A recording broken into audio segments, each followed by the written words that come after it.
அஜித்குமார் மரணம், சிபிசிஐடி விசாரணைக்கு உத்தரவு.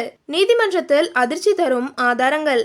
சிவகங்கை அருகே கோவிலில் காவலாளியாக பணியாற்றிய அஜித்குமார் மரண வழக்கு சிபிசிஐடிக்கு மாற்றப்படுவதற்கான உத்தரவை டிஜிபி சங்கர் ஜுவால் பிறப்பித்துள்ளார். இதையடுத்து சிவகங்கை மாவட்ட எஸ்பி ஆஷிஷ் ராவத் காத்திருப்போர் பட்டியலில் இடமாற்றம் செய்யப்பட்டுள்ளார். இந்நிலையில் மதுரை கிளை உயர்நீதிமன்றத்தில் நீதிபதிகள் எம்.எஸ். சுப்பிரமணியம் மற்றும் மரியா கிளார்க் அமர்வில் இவ்வழக்கிற்கான விசாரணை நடந்தது.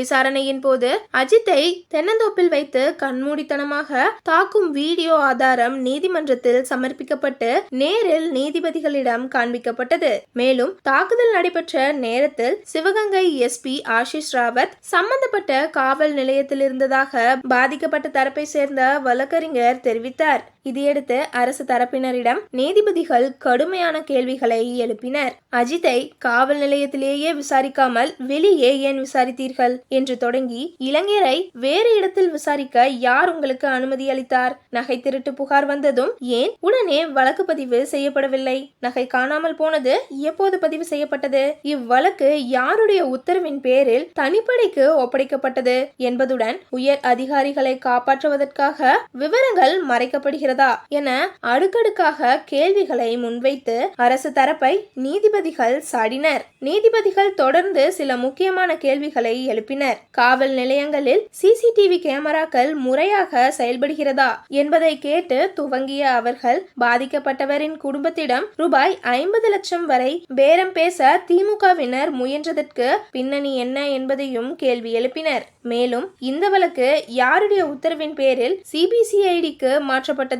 சிவகங்கை எஸ்பி ஏன் இடமாற்றம் செய்யப்பட்டார் மற்றும் அவரை ஏன் இதுவரை இடைநீக்கம் செய்யவில்லை என்றும் நீதிபதிகள் அரசு தரப்பிடம் விளக்கம் கோரினர். இந்த வழக்கில் தமிழக அரசுதான் முழுமையாக பொறுப்பேற்க வேண்டிய சூழ்நிலை உள்ளது என நீதிபதிகள் வலியுறுத்தியுள்ளனர். இந்த நிலையில் தனிப்படையை சேர்ந்த 5 பேர் கொலை வழக்கில் கைது செய்யப்பட்டு தற்போது சிறையில் அடைக்கப்பட்டுள்ளார்கள்.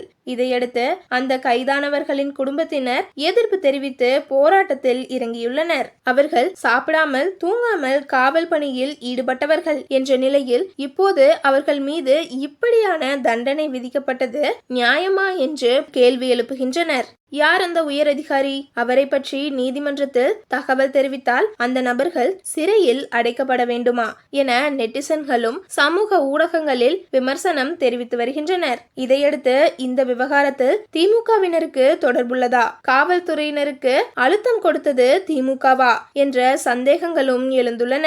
இதனால் இந்த வழக்கை நீதிமன்றம் மிகுந்த கவனத்துடன் எடுத்துக்கொண்டு தேவையான உத்தரவை வெளியிட வாய்ப்பு அதிகமாக உள்ளது. இந்நிலையில் முதல்வர் மு.க. ஸ்டாலினுக்கு இது அரசியல் ரீதியாக ஒரு பெரிய தலைவலியாக மாறக்கூடும் என அரசியல் வட்டாரங்கள் மதிப்பீடு செய்கின்றன.